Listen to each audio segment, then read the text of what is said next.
Alam mo yun, hindi ko lang ma-explain sa English pero alam ko yun eh. Ah. Hello mga kaawit bahay! Ako po si Ethel Buba at ako ay isang juke boss.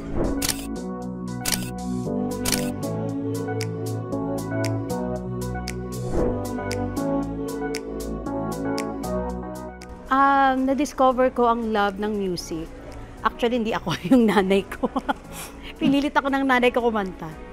Oo, at natuwa naman ako kasi sobrang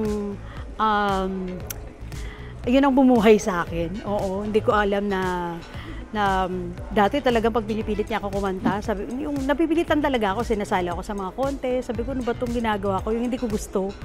Pero nung naging competitive na ako.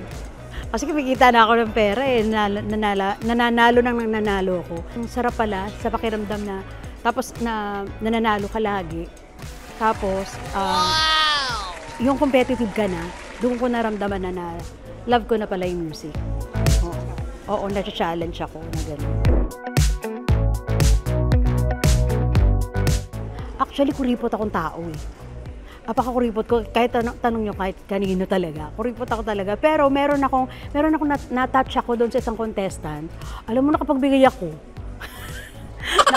Nakapagbigay ako ng cash.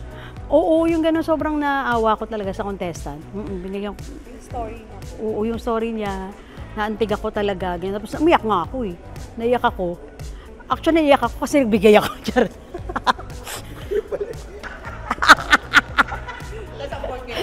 Yun ang forgettable. Unforgettable sa akin yun, no? Hindi, kasi yung naiyak ako sa kanya, tapos, ayun, pero bukol naman sa loob ko, hindi, charot lang yung Oo, marami kaming mga napupulot na aral sa kanila. Actually, iba-iba talaga yung buhay, no?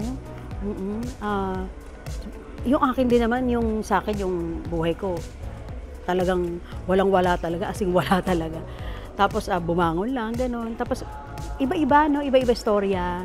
Tapos yung nakakapulot ka rin ng aral sa kanila. Iba-iba kasi sila eh. Merong about sa love life, mga ganyan. Tapos about sa pamilya, about sa naghiwalay, yung mga gano'n, yung mga gusto makipagbalikan, yung mga ganyan. O, parang natututo ka rin sa kanila na pwede palang gano'n. Pwede ka naman palang magpakumbaba, yung mga gano'n. Pwede kang mag-reach out. Alam mo yun, hindi ko lang ma-explain sa English, pero alam ko yun eh. Somehow, ma'am, inspiring din yung programa. Oo! Sobrang inspiring yung story ng bawat sumasali sa Singaling. Oo. Kaya nga ako napabigay, di ba?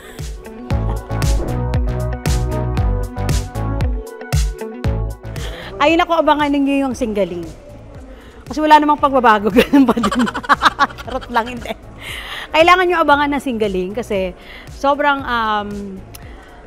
ngayon siguro sobrang naging close kami ni Donita lalo. Oo, syempre lalong naging masyadong malapit na yung pagbabanding namin kasi sobrang nag-aaway na sila ni Jessie, yung asawa ko. Kaya gano'n nakabanding yung namin. Ngayon brutal na talaga. Kung dati nagkukulitan kami, nung dati nagkulitan lang eh. Pero ngayon talagang may physical na nga na magaganap. Yun yung kulitan naman na lagi namang inaabangan sa amin. So, ayan, mas lalong riot, mas lalong makulit, mas lalong masaya. Ganon. Tips ko lang sa mga sasali sa Singaling, kagaya nga nung sinasabi nila, ito nga kasi yung Singaling, lang to, kailangan mo siyang i-enjoy. Hindi naman to kailangan yung bumibirit ka eh. Hindi to katulad ng ibang contest na kailangan mataas boses mo, 'di ba? Ako nanalo ako dito dati, mahilig akong makinig ng music. Siguro talent ko yun eh, yung may bagong kanta. Dapat alam ko siya, yung ganyan. Paano siya kantahin? Paano yung lyrics niya? Masyado akong curious. Actually, pagka dito ka sa Singaling, kailangan alam mo yung lyrics. Oo, madali na lang yung kung talagang love mo yung music, isang dinig mo lang yan, alam mo na eh. Pero yung lyrics, yan. Pagka may mga bagong kanta, mga lumang kanta, mag-medyo okay kayo, yun yung pinaka-tip talaga. Yung mga lumang mga kanta, kung ano yung pinakabago, aralin nyo din kasi minsan di mo alam kung ano talaga yung matsitsyempohan mo eh. Hindi, actually, kung ano na lang kaya ko ngayon. Tungkol sa anak. Ito talaga favorite ko na kanta. Bawat yugto ng sandali, halos di ko alam. Bawal na gamot. Pangarap ko'y di natupad. Pero yun, joke lang yun. Alam nyo naman na kumakanta ako. Kaya dapat tumuto kayo sa Singaling kasi ang dami naming mga hinandang mga production numbers sa inyo. Maraming sample kung sample lang gusto nyo.